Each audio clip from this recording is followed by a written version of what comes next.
ఇప్పుడు ఏదైనా దొంగతనం చేయాలంటే, ఇల్లు తగలబెట్టాలంటే, ఇలాంటి చెడ్డ పనులు చేయడానికి ఏదైనా ముహూర్తం ఏ సమయంలో చేస్తారు సాధారణంగా అని చెప్పేసి శ్రీపాద వల్లభుల వారు ఆ పండితుడిని అడిగాడు.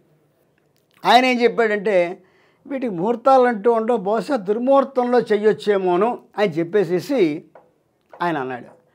అలాగా ఇప్పుడు దుర్ముహూర్తం నడుస్తోందా చెప్పు అని చెప్పేసి శ్రీపాద వల్లభుల వారు ఆ పండితుడిని అడిగారు. అడిగితే అవునవును ఇప్పుడు దుర్ముహూర్తం నడుస్తుంది నిజమేను అని అడిగిన. ఇంకేమి, అగ్నిదేవుడు సంతోషిస్తున్నాడు, ఒక ఇల్లు పరశురామప్రీతి అయిపోతుంది, నాకు రావలసినటువంటి ధనాన్ని ఒక దుర్మార్గుడు కాజేసాడు, నేను పెద్ద దుడ్డు కర్ర పట్టుకున్నాను ఇక్కడ, వాడు అది పట్టుకు బయటికి రాగానే ఈ దుడ్డు కర్ర పెట్టి నెత్తి మీద ఒక్కటిస్తాను, అక్కడే పడి చచ్చి ఊరుకుంటాడు అని చెప్పేసి ఈయన రంకెలు వేసాడు శ్రీపాద వల్లభులు. వీడు వణికిపోతున్నాడు. ఒక ఇల్లు పరశురామప్రీతి అగ్నిలో దహనం అయిపోయింది, అగ్నిదేవుడు సంతోషిస్తున్నాడు, తనకి రావాల్సిన వాట అక్కడ ఉంది కాబట్టి హాయిగా తనకు వచ్చినటువంటి ఆ నెయ్యంతా తనే తాగేసాడు హాయిగాను, అద్భుతం జరిగిపోయింది అని చెప్పేసి శ్రీపాదులు చెప్పగానే ఈ ఎవరో చెప్పారు, అయ్యా మీ ఇల్లు తగలడిపోయిందయ్యా అని చెప్తారు. ఈ వేద పండితుడి దగ్గరికి వచ్చి, మీ ఇల్లు నాకు తగలడిపోయిందయ్యా మొత్తం అంతాను, ఏం మిగలలేదు, మొత్తం దగ్ధం అయిపోయింది అని చెప్పేసి మంటలు వచ్చేస్తున్నాయి అక్కడ పిఠాపురంలో కనబడుతున్నాయి అందరికీ. అయ్యో అందరూ పరిగెట్టేసరికి అది వేద పండితుడు ఇల్లది. ఈయన లబో దీపం అన్నాడు వచ్చి. అప్పుడు పాదాల మీద పడి, శ్రీపాద తప్పు జరిగిపోయింది, నేను అనవసరంగా కక్కుర్తి పడ్డాను, దానికి తగ్గ ఫలితం అనుభవిస్తున్నాను, ఇలా అయిపోయింది అని చెప్పాడు. ఏం లేదు, ఇప్పుడు నేను చెప్పినట్టు ఏమిటి చేయాలి, ఆ తగలబడిపోయిన నీ ఇంటి తాలూకా కొద్దిగా భస్మాన్ని తీసుకునిరా. ఏం చేస్తాడు ఇంక, ఎందుకంటే అర్థమైపోయింది, ఆయన తలుచుకుంటే ఆయనకి అదుపు లేదు, అడ్డు లేదు, శ్రీపాద వల్ల మాటకి అదుపు లేదు, ఆయన ఏం చెప్తే శిలాశాసనం అర్థమైపోయింది.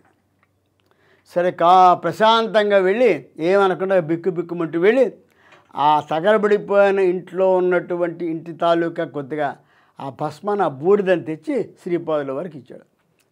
ఆ భస్మాన్ని ఈ పిల్లవాడి తండ్రికి ఇచ్చి కొద్దిగా వాడికి నోట్లో వేయి అన్నాడు. నోట్లో వేశాడు. ఇలా 3 రోజుల పాటు నోట్లో వేయి, నన్ను తలుచుకో, 3 రోజుల పాటు నోట్లో వేయి, నువ్వు ఇక్కడే మా ఇంట్లోనే ఉండు, నీకన్నీ నీ రోగాలన్నీ తగ్గిపోతాయి అని చెప్పి శ్రీపాదుల వారు ఆయనకి అభయం ప్రదానం చేశారు. అయితే ఇదేమి వీళ్ళకి అర్థం కావట్లేదు. అప్పుడు బాపన్నావధానులు గారు అన్నారు, ఏంటి నాన్న తాత ఏమిటిది, ఏంటి చేసావు అర్థం కావట్లేదు, ఆ వేద పండితుడు ఇల్లు తగలిపోయింది, ఆ భస్మం నోట్లో వేయమన్నావు, ఇదేమిటి ఎంత విచిత్రంగా ఉందంటే, ఏం లేదు తాత, దీని వెనకాల పెద్ద కథ ఉంది. గత జన్మలో ఈ వేద పండితుడు ఈ కుర్రవాడు ఇద్దరూ కూడా కలిసి వ్యాపారం చేసేవారు. వ్యాపారంలో అపారమైన లాభాలు వచ్చాయి. వాళ్ళకు దుర్బుద్ధి పుట్టింది, ఇంత లాభాలు ఇద్దరు ఎందుకు పంచుకోవడం, ఒకళ్ళే తీసేసుకుంటే పోలేదా అనుకున్నారు. అందుకని ఒకళ్ళనొకళ్ళు చంపుకోవాలి అనేటువంటి కుట్రలు పన్నారు. ఈ వేద పండితుడు గత జన్మలో వ్యాపారిగా ఉన్నప్పుడు వీడి ఇంట్లో ఉండగా ఇల్లు తగలబెట్టేయమని చెప్పేసి ఒక మనిషిని పురమాయించాడు. ఈ పిల్లవాడు గత జన్మలో వ్యాపారిగా ఉన్నప్పుడు ఈ వ్యాపారిని ఇంటికి పిలిచి, అతిథిగా పిలిచి పాయసం ఇచ్చాడు. ఆ పాయసంలో విషం కలిపాడు. ఆ పాయసం వాడు ఇంటికి పట్టుకెళ్ళి తిని చచ్చాడు అక్కడ వాడు. ఇంతలో వీడు చచ్చిపోయాడా బతుకున్నాడో చూద్దాం, ఇంట్లోంచి బయటకు వచ్చాడు. ఆ సమయంలో వాడు ఏర్పాటు చేసిన మనిషి ఇంటి తగలబెట్టేశాడు. వీడి భార్య ఇంట్లో ఉంది. ఆ సమయంలో భార్యతో సహా ఇల్లు దగ్ధమైపోయింది. భార్య సజీవంగా దహనం అయిపోయింది. ఇక్కడ ఈ వ్యాపారి ఈ విషం తిరిగి చచ్చిపోయాడు. ఇదంతా తెలిసి వీడి అర్థం కాక భయాందోళనలోనే వణికిపోయి భయపడిపోయి, భార్య పోయింది, ఇల్లు పోయింది, ఇవన్నింటి దుఃఖాలతోటి వాడు గుండెపోటుతో వీడు మరణించాడు. ఆఖరికి ఏమైందంటే అందరూ చచ్చిపోయారు. దురాశకు పోయారు, అందరూ చచ్చిపోయారు. ఆ పాప ఫలితంగా వాడికి ఈ దుర్బుద్ధి పుట్టింది, వాడి ఇల్లు దహనం అయిపోయింది. వీడు ఒక తోటి వ్యాపారిని వంచి పాయసంలో విషం కలిపి చంపినందుకు గాను ఆ విషం అంతా కూడా వీడి శరీరంలో పాకి ఈ జన్మలో ఒక 10 సంవత్సరాల వయసులోనే 50 ఏళ్ల వృద్ధుల్లో అయిపోయాడు. దీనికి మందు లేదు.